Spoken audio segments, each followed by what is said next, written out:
Hay cosas que tenemos que entender y que deben de ver los políticos tradicionales. El juez de la Concordia o de Santo Domingo, ¿cuál fue el juez? No recuerdo.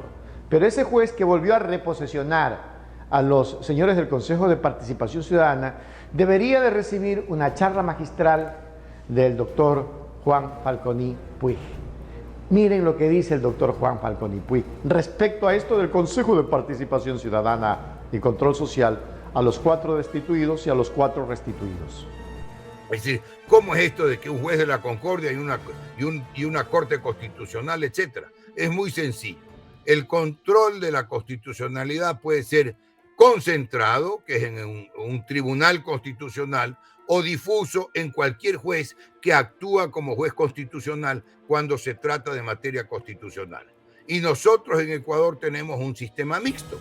Tenemos que cualquier juez de cualquier materia penal, del trabajo, etcétera, pueda intervenir, civil, pueda pronunciarse y actuar como un juez de garantías constitucionales.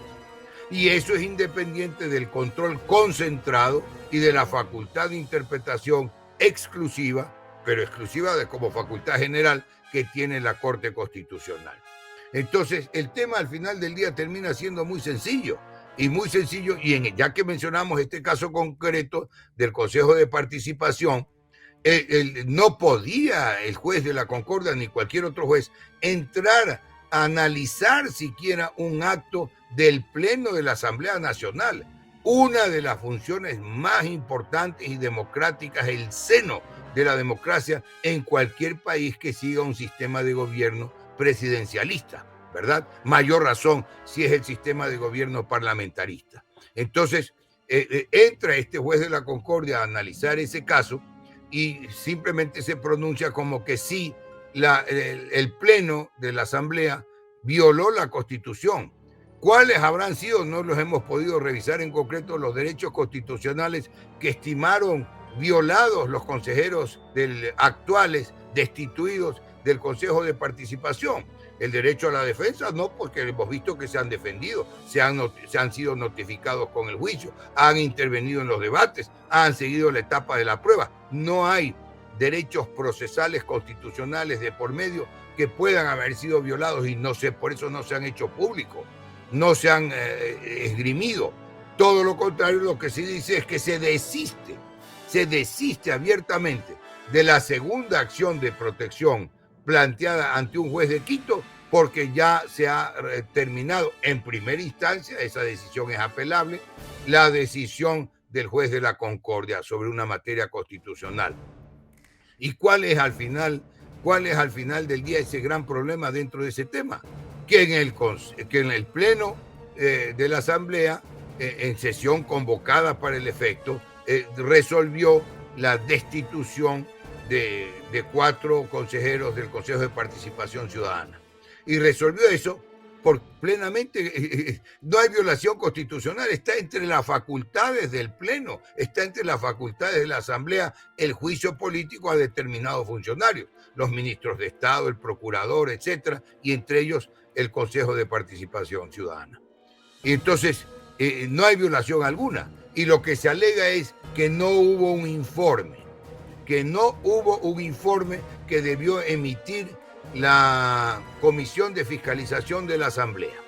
Pero la Comisión de Fiscalización de la Asamblea, la mora en emitir ese informe, que hasta donde conocemos públicamente nunca se emitió, no puede coartar ni ser el vulgar mecanismo de comisión en la que está incrustado ahí un chantajista que ahora despotrica contra la propia Asamblea, cuando es uno de los elementos que más desprestigia a esa Asamblea, ¿no es cierto?, a esa Asamblea Nacional, a alegar que por la falta del informe de una comisión que ese chantajista, que un villano cualquiera preside, ¿verdad?, entonces no anula o impide el funcionamiento de la Asamblea Nacional.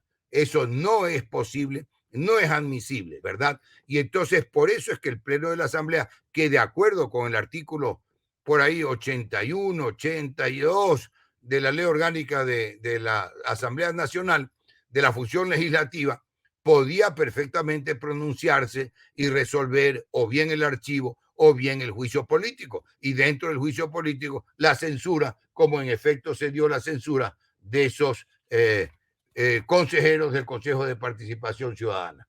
Está entre las facultades.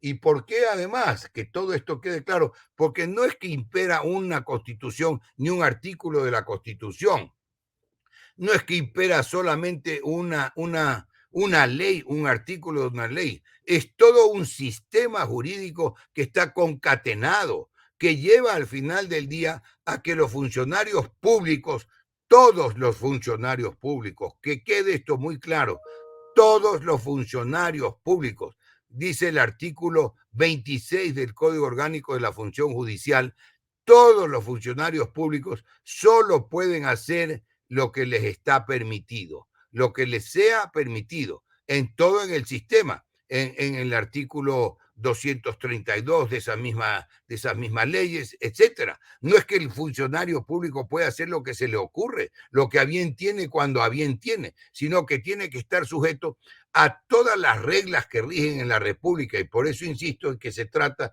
de un sistema jurídico, no de una ley, de una norma particular en concreto, sino de todo un sistema jurídico, ¿verdad?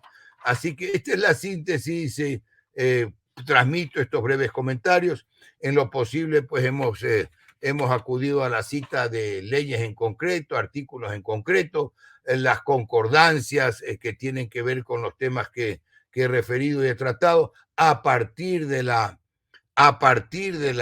normas constitucionales, y reiterando en el último caso con lo que concluimos, que digamos es el clímax a donde hemos llegado, en el imperio de la ilegalidad en la República, en el imperio de la tergiversación de valores, porque cuando esos jueces de primera instancia y de segundo nivel inclusive le han regalado los fondos del Estado a los banqueros, le han devuelto bienes legalmente incautados hace más de una década, y le han regalado, y desistieron también de una demanda de 2.000 millones contra el Estado ecuatoriano, nadie dice nada. Los editorialistas no dicen nada, los periodistas asalariados no dicen nada, ahí nadie dice nada. Y sin embargo, pues, porque todo esto se está moviendo, se está manejando con base en el odio a una persona, a un sector político, a un grupo político. Y eso no puede mover a país alguno. No hay manera que un país avance y que un país progrese en función del odio. Tiene que respetarse las distintas tendencias, las distintas afinidades o desacuerdos políticos. Esa es la democracia. La democracia no es solo a favor de un sujeto, de un presidente en un momento dado. ¿Qué tal sería? Lo pongo como ejemplo, no lo recomiendo porque estaría con los mismos vicios, pero ¿qué tal le resultaría al presidente y al gobierno que por cada decreto le planteen una acción de protección para anular el decreto? Y que esos procesos y que esos planteamientos vayan determinados a determinados jueces que van a resolver en un sentido que ya se conoce.